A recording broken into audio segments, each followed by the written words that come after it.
शहनशाह ईरान दारा स्वयं और सिकंदर आज़म यूनानी दोनों जानते थे कि ये एक फैसला कुन जंग है। हारने वाले के पास ना तो बादशाही बचेगी और ना ही जिंदगी। इसलिए वो दोनों अपनी पूरी ताकत और अपना तमाम जंगी तजर्बा इस लड़ाई में लगाने आ रहे थे। ईरानी बादशाह को अपनी महारत और आर्मी पर बहुत भरोसा था, इसलिए वो अपनी मर्जी के मैदान जंग और हथियारों से दुश्मन को शिकस्त देना चाहता था। क्या उसकी ये हिकमत अमली कामयाब रही? मैं हूँ मोहम्मद इमरान और आप देख रहे हैं डिस्कवरी वर्ल्ड उर्दू की सिकंदर आज़म सीरीज़ का पार्ट 2। अगर आपने हमारी इस सीरीज़ का पार्ट 1 अभी तक नहीं देखा तो आप इस वीडियो की डिस्क्रिप्शन में मौजूद लिंक से जाकर देख सकते हैं। जैसे ही सिकंदर ईरानी सूबे बाबलोन यानी बाबुल के शहर सार्डियस के करीब पहुंचा, उसके कमांडर ने बगैर किसी लड़ाई के हथियार डाल दिए। लेकिन इससे पहले कि सिकंदर मजीद आगे बढ़ता, उसे ईरान की बहरी ताकत को बेअसर करने की ज़रूरत थी। ईरान के पास एक ताकतवर बहरी बेड़ा था जिसमें मशरकी बहरा रोम के इर्द गिर्द बड़े बड़े बहरी अड्डे मौजूद थे, जो मुमकिन तौर पर यूनान तक उसकी मवासलाती लाइनों को काट सकते थे। समंदर में ईरानियों को चैलेंज करने के बजाय सिकंदर ने उनके करीबी कलों पर हमला करने का फैसला किया। यूनानी शहर मेल्टिस और हालिका नासिस दोनों कलों के मुआवसों ने बहुत बड़े पैमाने पर मज़ाहमत की, लेकिन उन्हें फतह कर लिया गया। 333 कब्ल मसीह के अगले मौसम बहार में सिकंदर ने लाइसिया और फ्रेगिया में अपनी पेशकदमी जारी रखी। उसने गोडियन को भी फतह किया, जो कि कदीम रियासत फ्रेगिया का दारुल-हुकूमत है। ये शहर तुर्की के दारुल-हुकूमत अंकारा के जनूब मगरब में तकरीबन 80 किलोमीटर के फासले पर वाक़ था। इस शहर के खंडरात आज भी मौजूद है। सिकंदर ने देखा कि शहर में एक पुराना रित खड़ा है। इस रित को एक सतून से बांधा गया था। इसकी रस्सी को इतनी महारत से बांधा गया था कि उसके सिरे नजर नहीं आ रहे थे, इसलिए उसे खोलना नामुमकिन था। लीजेंड का कहना है कि रित शहर के पहले हुक्मरान का था। जो रस्सी को खोलेगा वो एशिया का बादशाह बन जाएगा। ये सुनकर सिकंदर आज़म ने अपना खंजर निकाला और उसने नीचे छुपी हुई रस्सी के सरों को ज़हर करते हुए गिरा की सबसे बैरूनी तह को फाड़ दिया। फिर उसने आसानी से रस्सी को खोल दिया। अब लीजेंड के मुताबिक वो एशिया का बादशाह बन सकता था। इस दौरान मेरनिन ऑफ रोडोस, एक जंगजू यूनानी जनरल ने ईरानी जंगी जहाज़ों पर जिन्हें कब्जे में लिया गया था के साथ च्यूस और लेस्बोस के जज़ायर पर कब्जा कर लिया। लेकिन बीमारी से मेमन की अचानक मौत के बाद मजीद जज़ायर पर कार्रवाई तर्क कर दी गई। अलेक्जेंडर की फ़ौज को हेस्पोंट को अबूर किए हुए और सल्तनत ईरान पर हमला किए हुए तकरीबन 18 माह गुजर चुके थे। अब सिकंदर अपने आदमियों को स्लेशिया में ले गया और जल्द ही नूर के पहाड़ों को पार करके शाम जाने के लिए तैयारी करने लगा। लेकिन फिर अहम ईरानी फौज, जिसकी क़यादत खुद बादशाह दारा सोम कर रहे थे, यूनानी फौज के पीछे शुमाल की जानब से नमूदार हुई। दारा ने सिकंदर की फौज को फंसाने और तबाह करने का मुकम्मल अज़्म कर रखा था, जिसकी तादाद सिकंदर की आर्मी से आलमोस्ट डबल थी। यूनानी फौज की तादाद 47,000 के करीब थी, जबकि ईरानी फौज की तादाद 1 लाख के करीब बताई जाती है। बाज़ जगहों पर ईरानी आर्मी की तादाद 6 लाख भी बताई गई, लेकिन ये मुबालगा आरई लगती है। चुनाचे दारा ने सिकंदर के फरार का वाहिद रास्ता मसदूद कर दिया और अपनी फौज को असूस के करीब सैली मैदान में ले जाकर, जो पहाड़ों से समंदर तक सिर्फ 6 मील चौड़ा था, तंग मैदान जंग में सिकंदर को लड़ने के लिए मजबूर कर दिया।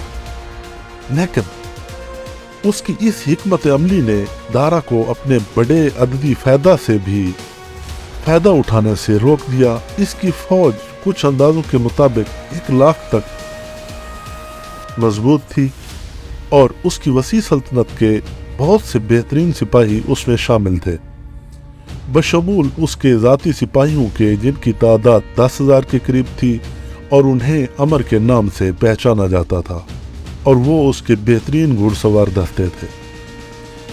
उसने अपने लश्कर में बेहतरीन घुड़सवार दस्तों को मेमना यानी दाएं तरफ समंदर की तरफ तरतीब बनाने का हुक्म दिया। उनकी उधर तश्कील की जहां घोड़ों के लिए ज़मीन सबसे बेहतर थी।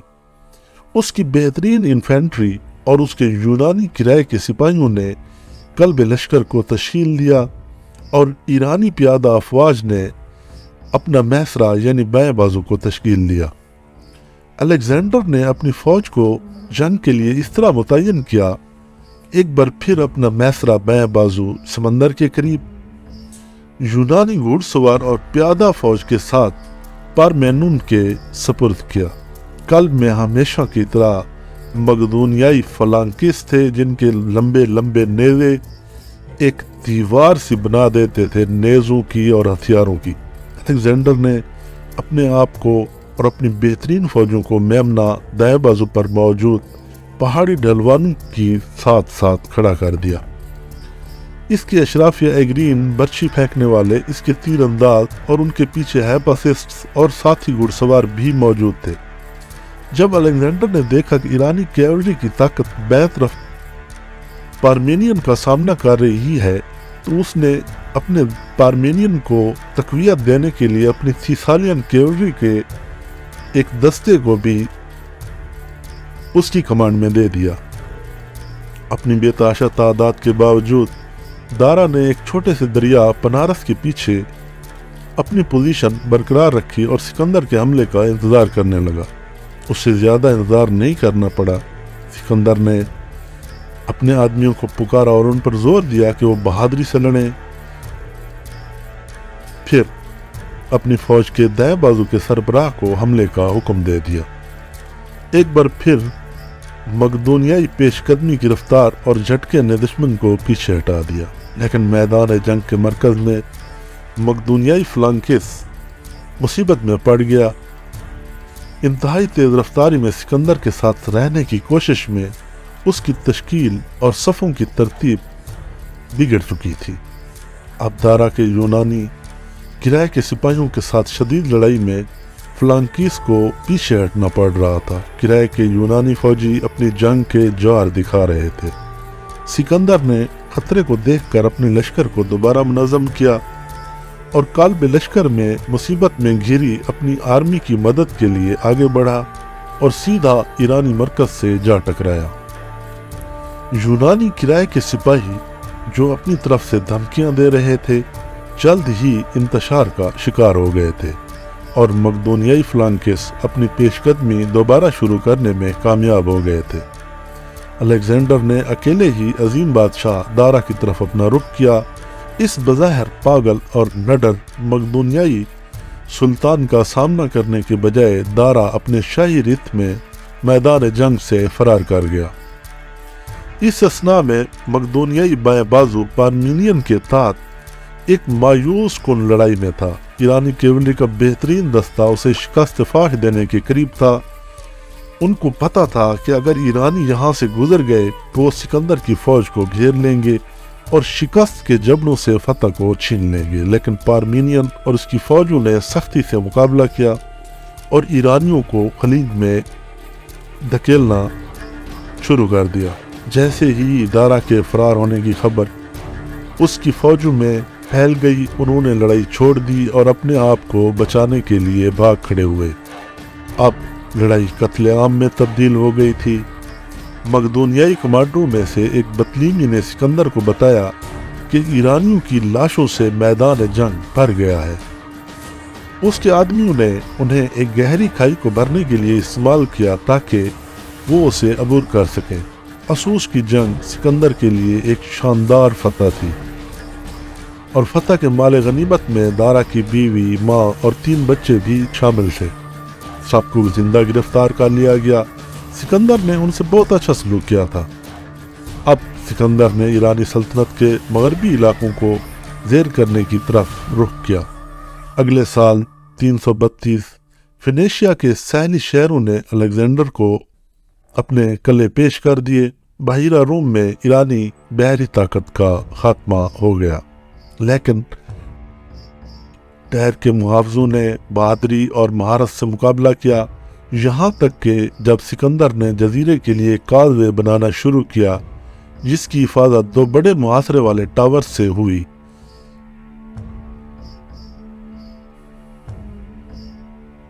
सात महीनों के बाद शहर की दीवारें टूट गईं और सूर गिर गया। इसके ज्यादातर शहरी मारे गए या गुलाम बना लिए गए। अलेक्जेंडर नील डेल्टा पर पेलोसेइन के इलाके में कब्जा जारी रखने की कोशिश की, जहां मिस्र के ईरानी गवर्नर ने शाही खजाने के साथ पूरा सूबा सिकंदर के हवाले कर दिया।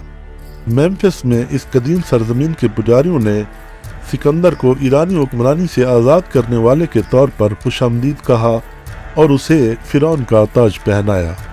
दरिया नील के मुंह पर उसने एक नए शहर सिकंदरिया की बुनियाद रखी। फिर सीवा के सहाराई और इकल का सफ़र किया, जहां कुछ बयानात के मुताबिक पादरियों ने उसे देवताओं के बादशाह अमून के बेटे के तौर पर खुशामदीद कहा। सिकंदर मशरिक की तरफ टैर की तरफ वापस आया। ईरानियों पर इसके अजीम फतूहात के बाद बहुत से यूनानी सिकंदर को जालिम समझने लगे थे। स्पार्टा के बादशाह अगीस ने ईरान की हिमायत के साथ अब मकदूनिया के खिलाफ बगावत भी शुरू कर दी थी।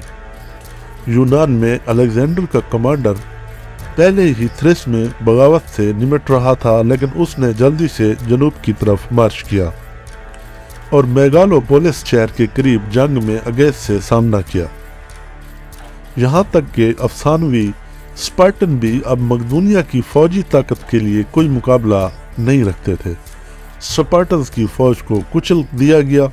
बादशाह अकेज खुद भी जंग में मारा गया। यूनान में अपना ठिकाना और तरसील का रास्ता एक बार फिर महफूज होने के साथ सिकंदर ने ईरान के दिल की तरफ पेशकदमी शुरू की और दारा सोम के साथ आखिरी मुकाबला करने के लिए रवाना हो गया। उसे ईरान के बादशाह की तरफ से खत मौसूल हुआ, जिसमें उसे मनु सोना, अपनी बेटी से शादी और अमन के बदले अपनी आधी सल्तनत की पेशकश की गई थी। लेकिन सिकंदर की शानदार फतूहात, तमाम पेशगोइयों और तारीफों ने अब उसे यकीन दिलाया था कि उसका मुकद्दर दुनिया पर हुकूमत करना है। उसने ईरान के बादशाह की पेशकश को ठुकरा दिया। वो आधी सल्तनत नहीं चाहता था, वो ये सब लेने आ रहा था। ये सिकंदर आज़म की अगली जंग में आप देखेंगे कि दारा सोम के साथ आखिरी लड़ाई में क्या वाक़या पेश आए थे। हम आपको दारा सोम की हलाकत और शिकस्त के आखिरी लम्हात की कहानी भी दिखाएंगे।